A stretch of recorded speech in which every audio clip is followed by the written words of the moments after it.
Amen. At sumaiyo rin.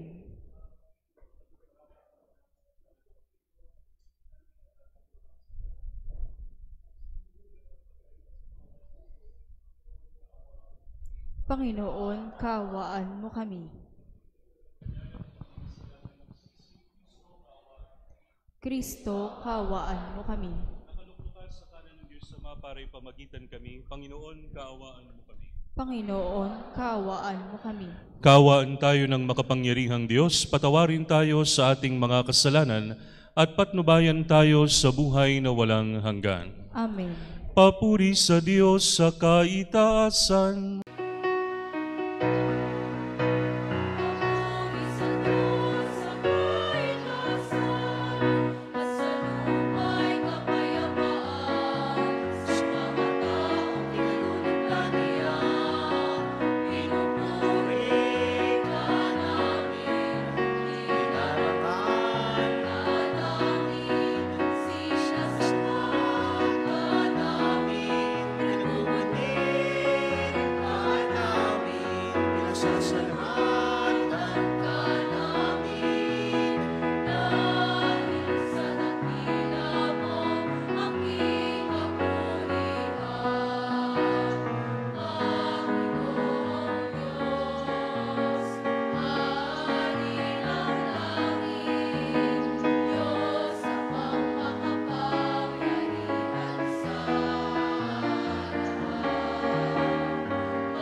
Manalangin tayo.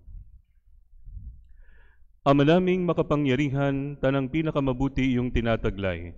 Gawin mong sa aming kaloob ay manuot ang pag-ibig sa iyong ngalang dakila at bantog, upang sa pag-unlad ng aming pagsunod sa pananampalatayang iyong ipinagkaloob, mapagyaman mo ang kabutihang iyong inihandog, at ang iyong pinagyaman ay mapanatili mong lubos sa iyong pagsubaybay sa amin at pagkupkop. Sa pamamagitan ni Hesukristo, kasama ng Espiritu Santo, magpasawalang hanggan. Amen.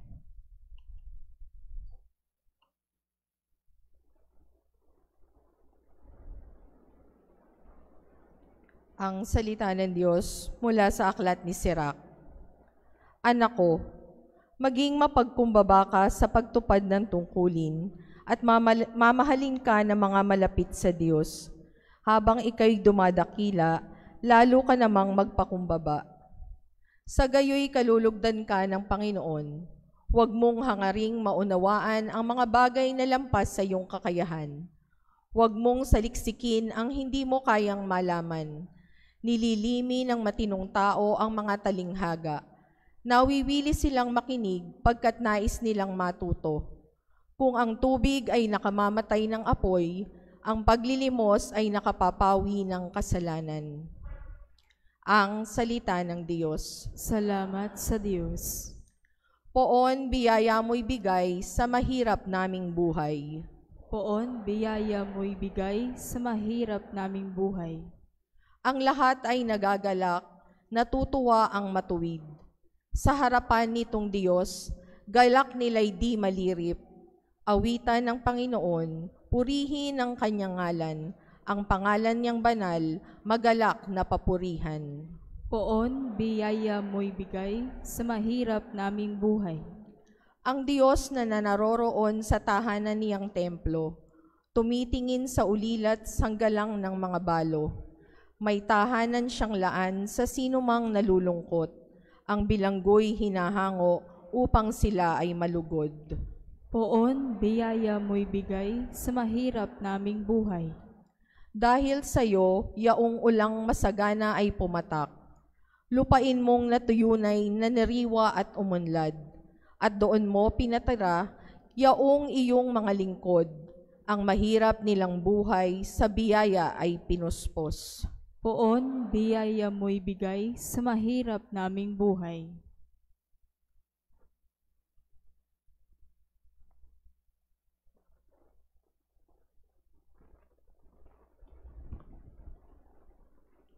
Ang salita ng Diyos mula sa sulat sa mga Hebreo. Mga kapatid, hindi kayo lumapit gaya ng paglapit ng mga Israelita sa isang bundok na makikita sa bundok ng Sinai na may nagliliyab na apoy, balot ng pusikit na kadiliman, may malakas na hangin, may tunog na trompeta at tinig na nagsasalita. Nang ang tinig na ito'y marinig ng mga tao, isinamo nilang tumigil iyon ng pagsasalita sa kanila. Ang nilapitan ninyo'y ang bundok ng Sion at ang lungsod ng Diyos na buhay, ang Jerusalem sa langit, na kinaroroonan ng di mabilang na anghel. Lumapit kayo sa masayang pagkakatipon ng mga ibinilang na panganay na nakatala sa langit. Lumapit kayo sa Diyos na hukom ng lahat at sa mga espiritu ng mga taong banal na naroon na sa dakong inilaan sa kanila ng Diyos.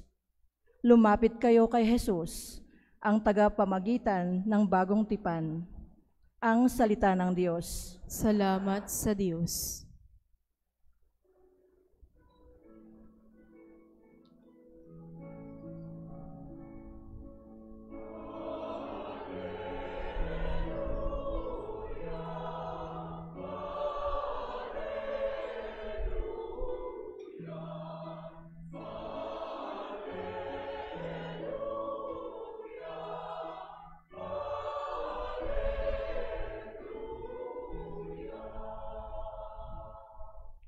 Sabi ni Jesus na mahal, dalhin niyo ang aking pasan, kaamuan ko'y tularan.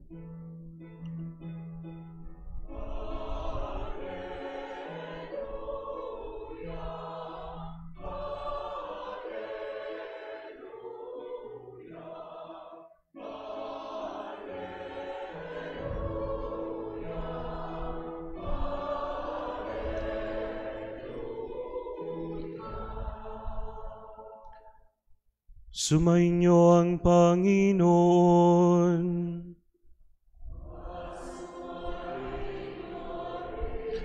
Ang mabuting balita ng Panginoon ayon kay San Lucas.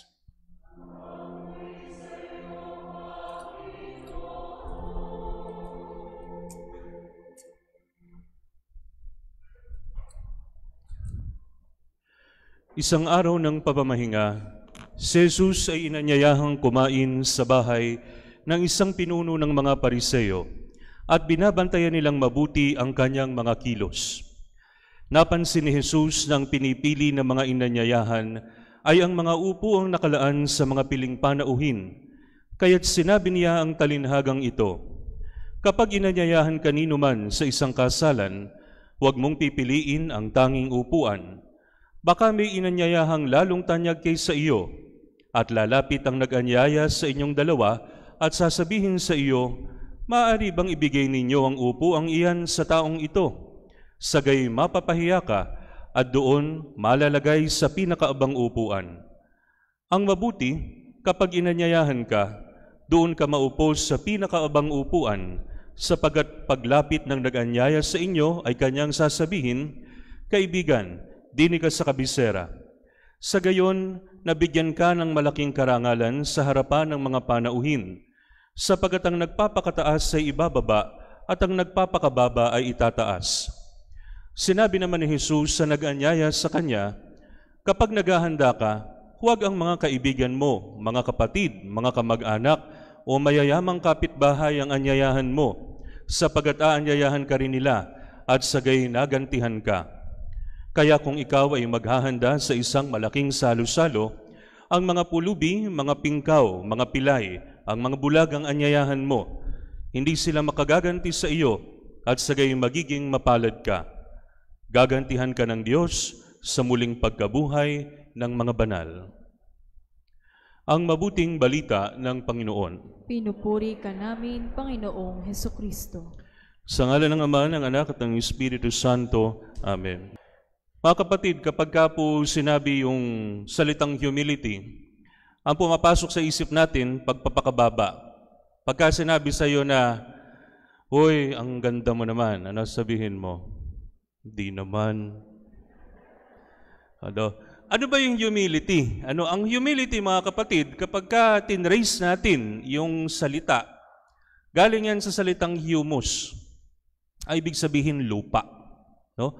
So kapag ka ang isang tao ay humble, siya po ay nakaapak sa, ano ibig sabihin pag nakaapak ka sa lupa? Ikaw ay nakaapak sa realidad.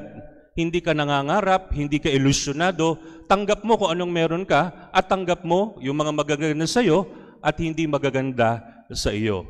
Kaya kapag ka sinabing, okay ang itsura mo, ang gwapo mo, ang ganda mo, kung totoo naman, ano sasabihin mo? Thank you. Salamat po. Salamat sa Diyos. At kung hindi naman, ano sasabihin mo? Hindi naman. So, dapat totoo tayo sa sarili natin. So, yun yung unang punto, mga kapatid, ng atin pong mga pagbasa sa gabing ito. Yung humility ay pagiging tapat sa sarili, pagiging tapat sa mga bagay na meron kang maganda at hindi maganda. Bakit? Kapag ka naging tapat ka sa mga bagay ng ito, alam mo kung saan ka nakatayo. Hindi ka magpapanggap, hindi ka magkukunwari, alam mo kung anong hihingin mong biyaya sa Diyos, at alam mo kung ano ang ipagpapasalamat mo. Okay po. Pangalawa, mga kapatid, pagka po sa Ebanghelyo narinig natin, ano ba yung pagiging dakila? So pinag-usapan natin kanina sa first reading at saka sa second reading yung humility. Sa atin pong Ebanghelyo, may humility rin. Pero paano ba nagiging dakila ang pagiging humble? Nagiging dakila lang ang pagiging humble kung yung humility mo ay concerned sa welfare ng ibang tao. Uulitin ko po. Nagiging dakila lang ang kababaang loob mo kung yung kababaang loob mo ay nakaugat sa pagmamahal mo sa iyong kapatid. Ang sabi ng Panginoon dito sa atin pong Ebanghelyo, kapag ka inanyayahan ka, huwag kang mag-uupo sa kabisera. Bakit daw hindi ka mauupo sa kabisera? Kasi baka merong mas dakila kaysa iyo, mapahiya ka pa. Pero hindi yun ang punto ng Panginoon . Ang punto ng Panginoon, mas maging concern ka doon sa mga minamahalaga nung nag-anyaya para sila ang mailuklok sa tamang luklukan. Yun po ang essence ng pagiging dakila kapag ikaw ay humble. Kinakailangan concern ka sa iba. Ang humility, kapag ka hindi yan nakaugat sa pagiging concerned mo, lalong-lalo na sa welfare ng iba, of course, mahalaga ang sarili. Mahalaga yan. Kailangan natin pahalaga ng sarili natin. Pero kung humility natin ay self-serving at hindi concerned doon sa kalalagayan ng ibang tao, basyo lang yun. Walang kwenta yun. Okay. Father, example. Magbabanggit ba ako ng example? DPWH. Okay. Okay na yon. Di ba? The taxes that must go to the service of everyone para hindi maperwisyo sa napunta sa kamay ng ibang mga tao na nagpasasa sa kayamanan ng bayan. So kung ikaw ay public servant, ikaw dapat ay may humility. At yung humility na yan, dapat nakaugat yan sa concern sa ibang tao. And of course, this does not only apply to DPWH personnels, but to every one of us. Mga kapatid, sa Church of the Nativity sa Israel, bago ka makapasok doon sa pinagpangarakan ng Panginoon, meron kang dadaan ng pintuan. Yung pintuan, ganyan lang kataas. Kailangan mong yumuko para makapasok ka at makapunta ka doon sa pinagpanganakan ni Kristo. Kung gusto nating maabot ang Panginoon, kinakailangan tayong magpakumbaba, yumuko, para makapasok tayo doon. Kung tayo po ay puro yabang, puro buladas, puro pagmamalaki sa sarili, malayo ang langit sa atin. Yung joke po nung mga nakakaraan, siguro natatandaan nyo, sinabi po sa survey at 3 pinakamayabang na lahi sa Pilipinas. Kapampangan. Sino ba mga kabalen dito? Mga kabalen, Kapampangan po ka ang tatay ko eh. Pangalawa, mga Batanggenyo. Pangatlo, kayo, mga Bulakenyo. Of course, that's just a joke. Katuwaan lang yon sa social media. Pero come to think of it, mga kapatid, it challenges our conception of humility. Humble ba talaga tayo? Handa ba tayong magpakababa? At handa ba tayong mag-isip ng kapakanan ng iba bago ang ating sarili? Ito po ang pagnilayan natin sa linggong ito, sa ngalan ng Ama, ng Anak, ng Espiritu Santo. Pahayag natin ang ating pananampalataya. Sumasampalataya ako sa Diyos amang makapangyarihan sa lahat, na may gawa ng langit at lupa. Sumasampalataya ako kay Hesukristo, iisang anak ng Diyos, Panginoon nating lahat.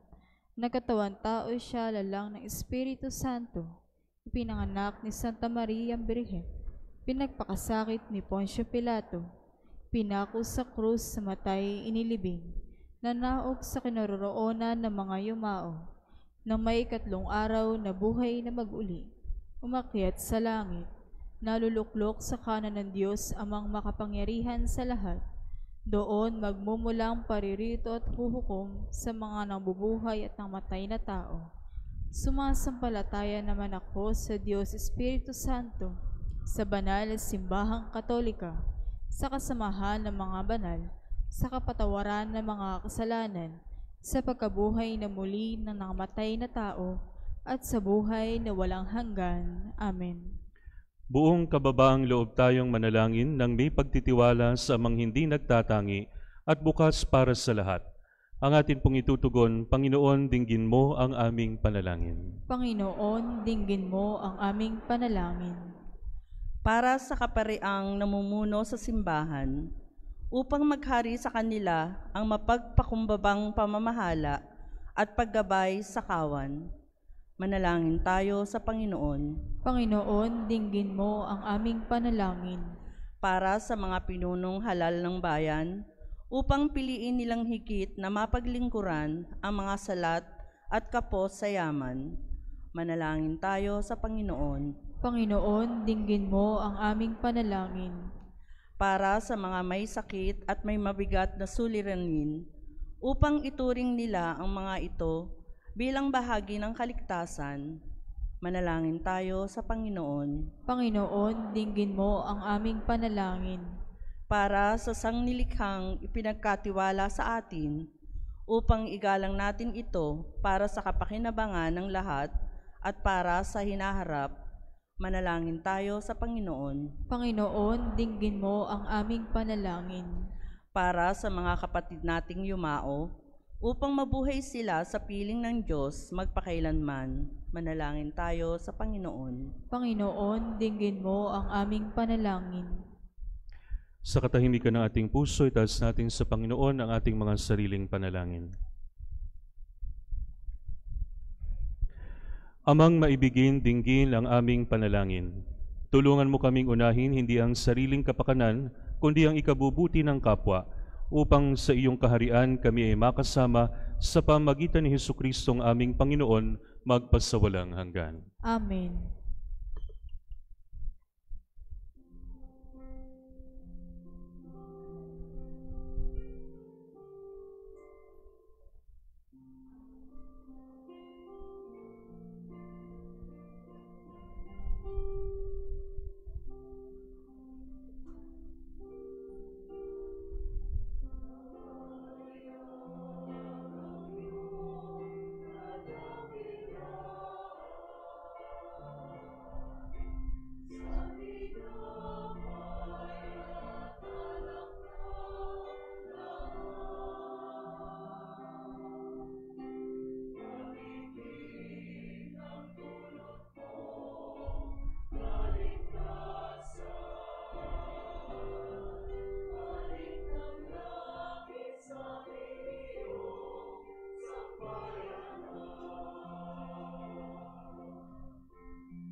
Manalangin kayo mga kapatid upang ang paghahain natin ay kalugdan ng Diyos amang makapangyarihan. Tanggapin nawa ng Panginoon ito paghahain sa iyong mga kamay, sa kapurihan niya at karangalan, sa ating kapakinabangan at sa buong sambayanan niyang banal. Ama naming lumikhang banal na paghahain ay lagi nawang magdulot ng iyong pagbabasbas na sa amin tumutubos, upang ang ginaganap mo sa aming pagdiriwang ay maging lubos sa pagkakaloob ng iyong pagmamahal. Sa pamagitan ni Hesukristo kasama ng Espiritu Santo, magpasawalang hanggan. Amen. Sumainyo ang Panginoon. At sumaiyo rin. Itaas sa Diyos ang inyong puso at diwa. Itinaas na namin sa Panginoon. Pasalamatan natin ang Panginoong ating Diyos. Marapat na siya ay pasalamatan. Ama naming makapangyarihan, tunay ngang marapat na ikaw ay aming pasalamatan. Nasa iyo ang aming buhay, pagkilos at pag-iral. Sa pamumuhay namin araw-araw, tinatamasa namin ng iyong pagmamahal. Sa pag-ibig mong ipinunla sa sangkatauhan, ang Espiritu Santo'y unang aning bigay ng anak mong naglagak sa amin ng katiyakang nakalaang mabuhay kami sa piling mo kailanman. Kaya kaisa ng mga anghel na nagsisiawit ng papuri sa iyo ng walang humpay sa kalangitan, kami nagbubunyi sa iyong kadakilaan.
Ama naming banal, dapat kang purihin ng tanang kinapal, sapagat sa pamagitan ng iyong anak na aming Panginoong Hesukristo at sa kapangyarihan ng banal na Espiritu, ang lahat ay binibigyan mo ng buhay at kabanalan. Walang sawa mong tinitipo ng iyong sambayanan, upang mula sa pagsikat hanggang sa paglubog ng araw, maihandog ang malinis na alay para sambahin ang iyong ngalan. Ama, isinasamo naming pakabanalin mo sa kapangyarihan ng iyong banal na Espiritu ang mga kaloob na ito na aming inilalaan sa iyo. Ito nawa ay maging katawan at dugo ng iyong anak at aming Panginoong Hesukristo na nag-utos si pagdiwang ang misteryong ito. Noong gabing ipagkanulo siya, hinawakan niya ang tinapay, pinasalamatan kanya, pinaghati-hati niya iyon. Iniabot sa kanyang mga alagad at sinabi, "Tanggapin ninyong lahat ito at kanin. Ito ang aking katawan na ihahandog para sa inyo."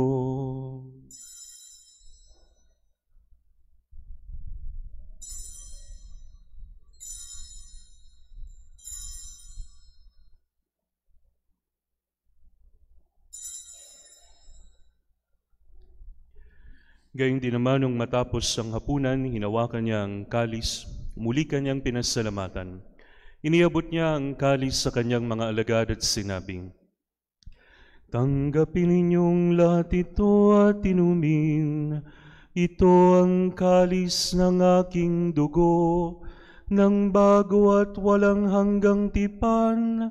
Ang aking dugo na'y bubuhos para sa inyo at para sa lahat, sa ikapagpapatawad ng mga kasalanan.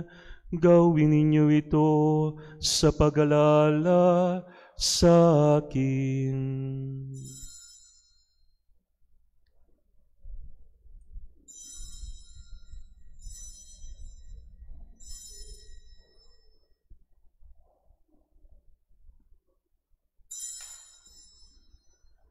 Ipagbunyi natin ang misteryo ng pananampalataya.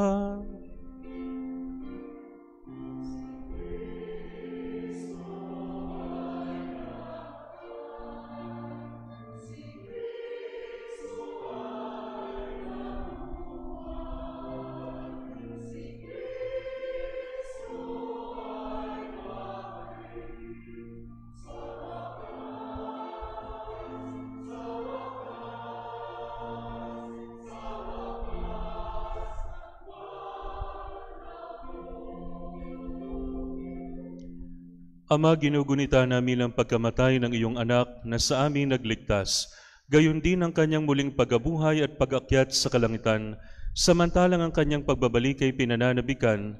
Kaya bilang pasasalamat, ngayon aming iniaalay sa iyo ang buhay at banal na paghahaing ito. Tunghayan mo ang handog na ito ng iyong simbahan. Masdan mo ang iyong anak na nag-alay ng kanyang buhay upang kami ay ipagkasundo sa iyo. Loobin mong kaming magsasalo-salo sa kanyang katawan at dugo ay mapuspos ng Espiritu Santo at maging isang katawan at isang diwa kay Kristo. Kami naway gawin niyang handog na habang panahong nakatalaga sa iyo. Tulungan nawa niya kaming magkamit ng iyong pamana, kaisa ng Ina ng Diyos na mahal na Birheng Maria, kaisa ng mga apostol, ni San Jose, mga martir at kaisa ng lahat ng mga banal na aming inaasahang laging nakikiusap para sa aming kapakanan.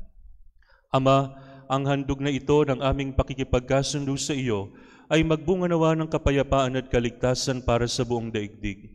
Patatagin mo sa pananampalataya at pag-ibig ang iyong simbahang naglalakbay sa lupa, kasama ng iyong lingkod na si Papa Leon, ang aming Obispo Dennis, ang tanang mga obispo at buong kaparian at ng iyong piniling sambayanan.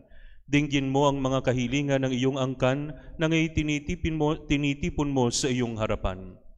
Amang maawain, kupkupin mo at pag-isahin ang lahat ng iyong mga anak sa bawat panig at sulok ng daigdig. Kaawaan mo at patuloyin sa iyong kaharian ang mga kapatid naming yumao at ang lahat ng lumisa na sa mundong ito na nagtataglay ng pag-ibig sa iyo. Kami ay umaasang makararating sa iyong piling at sama-samang magtatamasa ng iyong kaningningang walang maliw, sapagkat aming masisilayan ang iyong kagandahan sa pamagitan ng aming Panginoong Hesukristo na siyang pinagdaraanan ng bawat kaloob mo sa aming kabutihan. Sa pamamagitan ni Kristo, kasama niya at sa Kanya, ang lahat ng parangal at papuri ay sa iyo, Diyos Amang makapangyarihan, kasama ng Espiritu Santo, magpasawalang hanggan.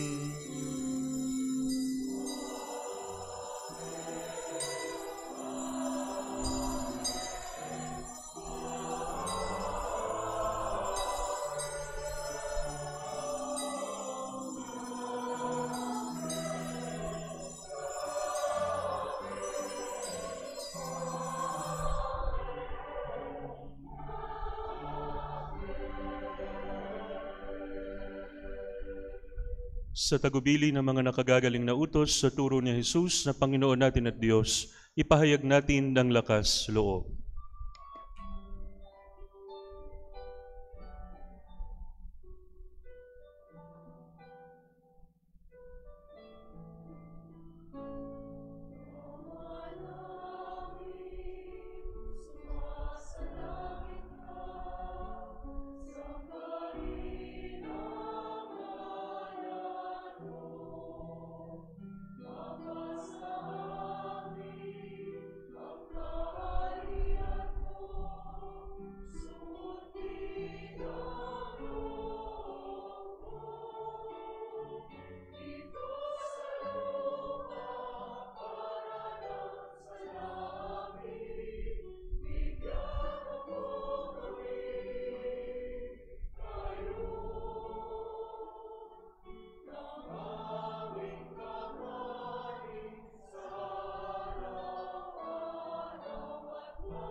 Sa lahat ng masama, pagkalooban ng kapayapaan araw-araw, iligtas sa kasalanan at ilayo sa lahat ng kapahamakan, samantalang aming pinananabikan ang dakilang araw ng pagpapahayag ng tagapagligtas naming si Jesu Kristo.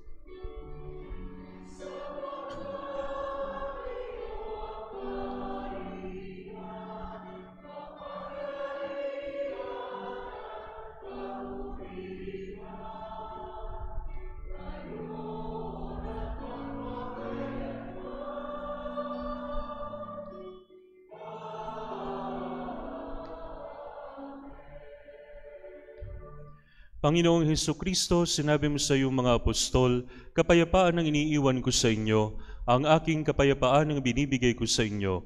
Tunghayan mo ang aming pananampalataya at huwag ang aming mga pagkakasala. Pagkalooban mo kami ng kapayapaan at pagkakaisa ayon sa iyong kalooban, kasama ng Espiritu Santo, magpasawalang hanggan. Amen. Ang kapayapaan ng Panginoon ay laging sumainyo. At sumaiyo rin. Magbigayan kayo ng kapayapaan sa isa't isa.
Dona nobis pacem, dona nobis pacem, dona nobis pacem.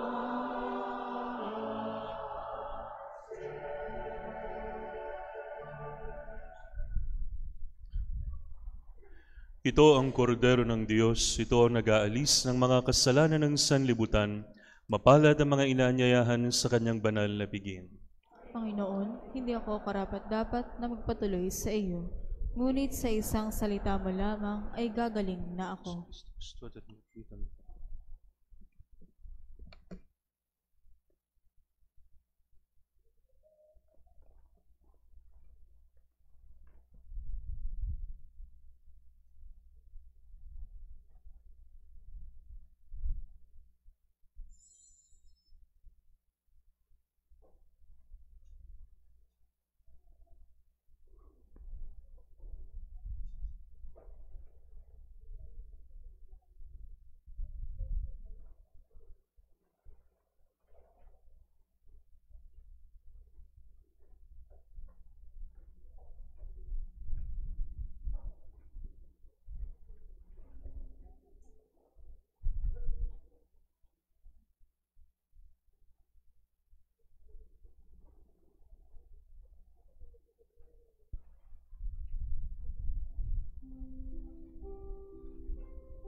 Manalangin tayo.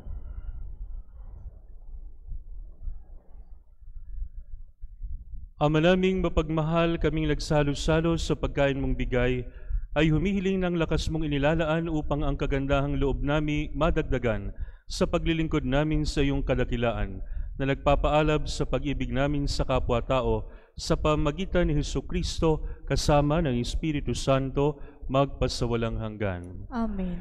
Sumainyo ang Panginoon. At sumaiuri. Iyuko ninyo ang inyong mga ulo para sa pagbabasbas. Pagpalain nawa kayo at ingatan ng Panginoon ngayon at magpasawalang hanggan. Amen.